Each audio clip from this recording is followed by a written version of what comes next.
La Côte d'Ivoire a vu sa note souveraine relevée de BB- à BB par l'agence internationale Fitch Ratings avec une perspective stable, plaçant le pays au deuxième rang des économies les mieux notées d'Afrique subsaharienne.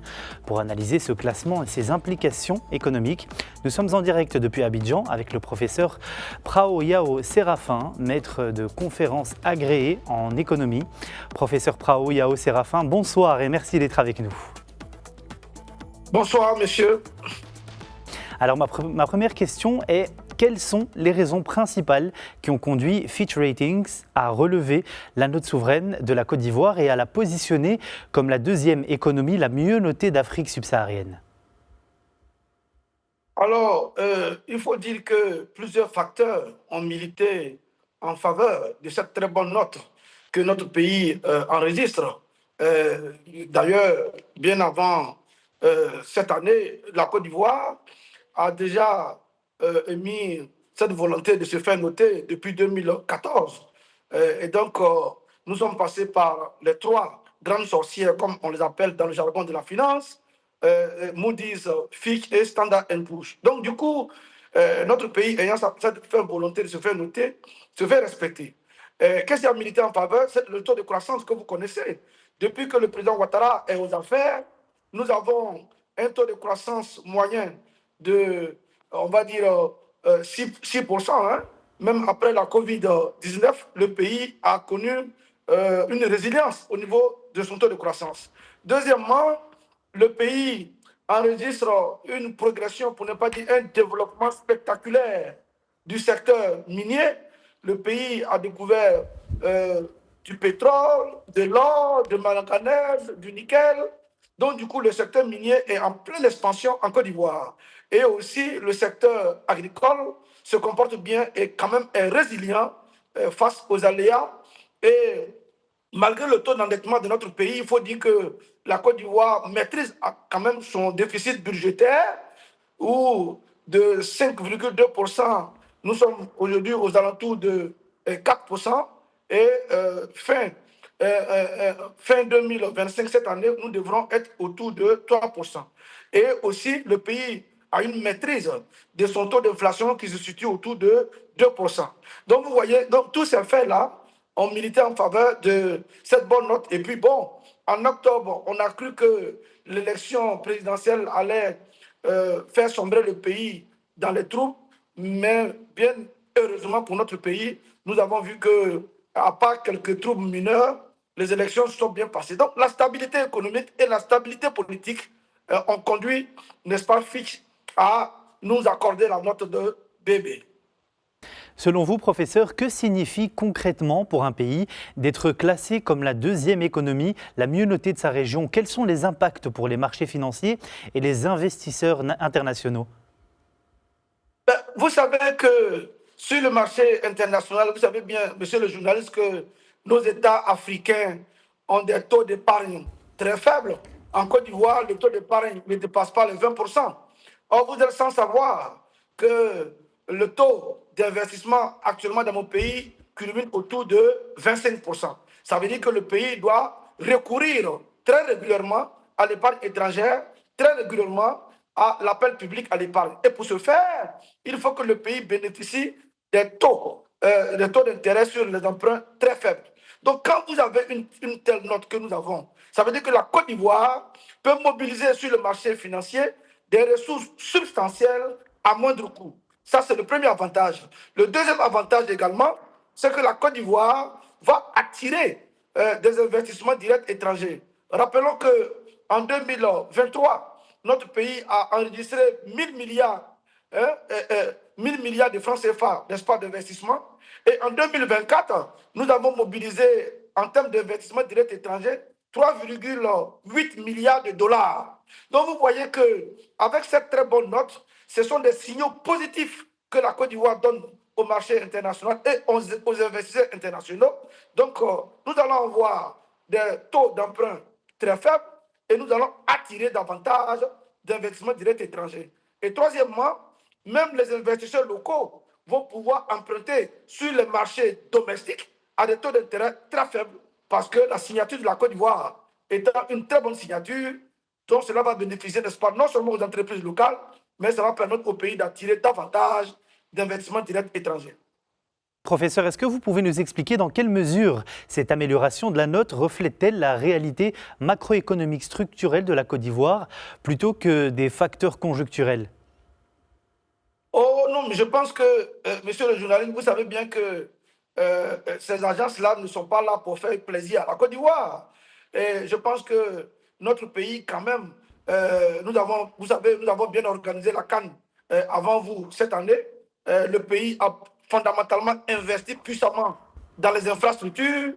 Notre pays, aujourd'hui, sous le président Ouattara, a beaucoup investi en termes d'infrastructures. Or, vous savez que la route précède le développement.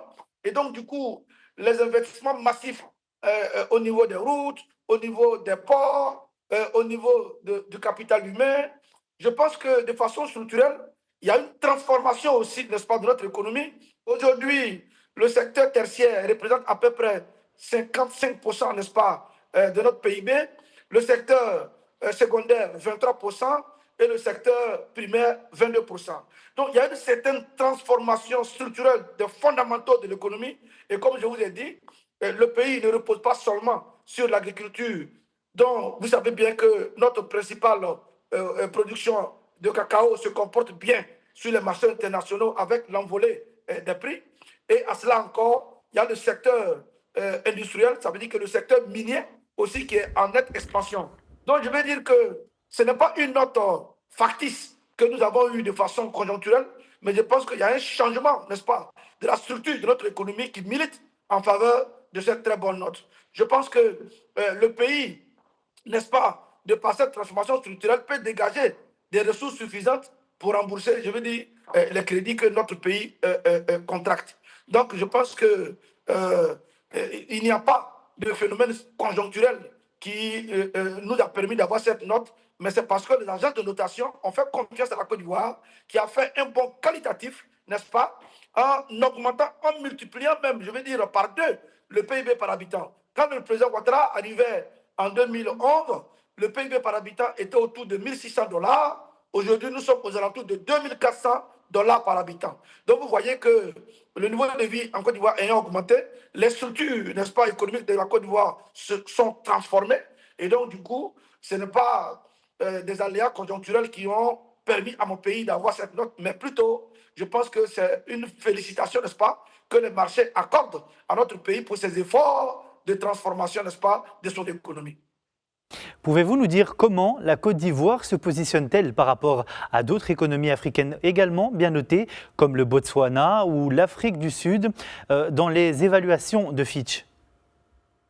Oui, nous positionnons, nous sommes premiers hein, en Afrique subsaharienne, et puis deuxième derrière le Maroc.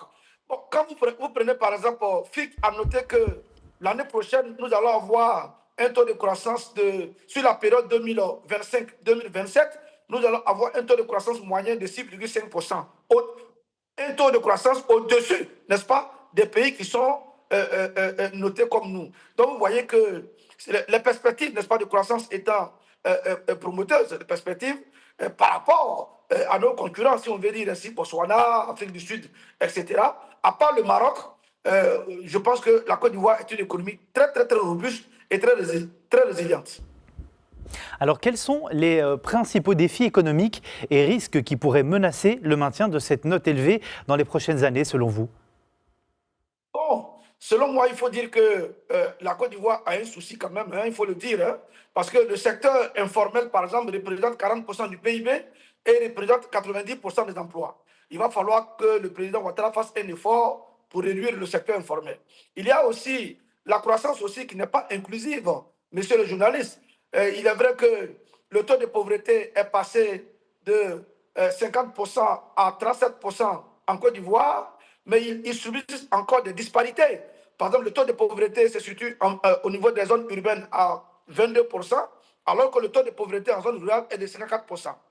Et donc, vous voyez, ça aussi, ça crée un problème. Si la croissance n'est pas inclusive, vous voyez que le taux de croissance peut être hypothéqué. Et puis, à mon humble avis, il faut faire un effort, n'est-ce pas, de partage du flux de la croissance. Et puis, il faut également aussi noter que le pays compte énormément aussi sur son binôme café-cacao. Or, vous savez bien que ce n'est pas nous qui fixons les prix.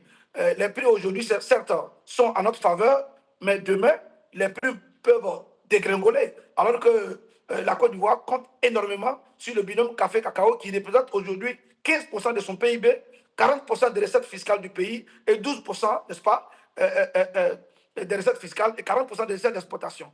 Donc, moi, je pense qu'il y a un défi fondamental à faire. Et puis, en termes de capital humain aussi, il faut dire la vérité. Le développement humain en Côte d'Ivoire n'est pas comme le développement humain au Maroc. C'est vrai que nous sommes deuxième après le Maroc, mais il y a un défi fondamental à faire. Aujourd'hui, en Côte d'Ivoire, lorsque vous formez le citoyen qui sort du système éducatif, ne peut utiliser que 38%, n'est-ce pas, de son potentiel, ce qui est très faible à mon humble avis. Donc, il y a des défis majeurs qui s'opposent à notre pays et le président Ouattara, à mon humble avis, le sait. Il doit redoubler d'efforts en la matière. Même si nous sommes Professeur, bien notés, il y a des réformes à faire pour que nous puissions maintenir cette note pendant longtemps. Professeur, avant de conclure, quels effets concrets une meilleure note souveraine peut-elle avoir sur les politiques économiques nationales et sur le bien-être des populations ivoiriennes? Au niveau des politiques, je pense que la note rend notre pays crédible. Ça rend notre pays crédible. Donc, du coup, le président Ouattara va renforcer la politique budgétaire pour réduire son déficit budgétaire. Parce que si on ne réduit pas son déficit budgétaire, on va perdre la note. Bon, la politique monétaire, comme elle est commune, elle est commune, je pense qu'elle est maîtrisée. Et puis bon, la Côte d'Ivoire aussi doit faire attention aussi à son niveau d'endettement parce qu'aujourd'hui, monsieur le journaliste, nous sommes aux alentours de 59% du PIB et avec un stock qui va avoisiner à peu près les 40 000 milliards de francs CFA, je pense qu'il y a des efforts à faire de ce point de vue. Maintenant, en termes de niveau de vie, comme je vous ai dit, cela va attirer les investissements directs étrangers. Et si ça attire les investissements directs étrangers, ce sont les emplois qui vont être créés. Et si les emplois sont créés, ce sont les Ivoiriens qui vont bénéficier et cela va améliorer le bien-être des Ivoiriens. Merci beaucoup, professeur Prao Yao Séraphin. Je rappelle que vous êtes maître de conférences agrégé en économie et que vous étiez avec nous en direct depuis Abidjan. Merci beaucoup.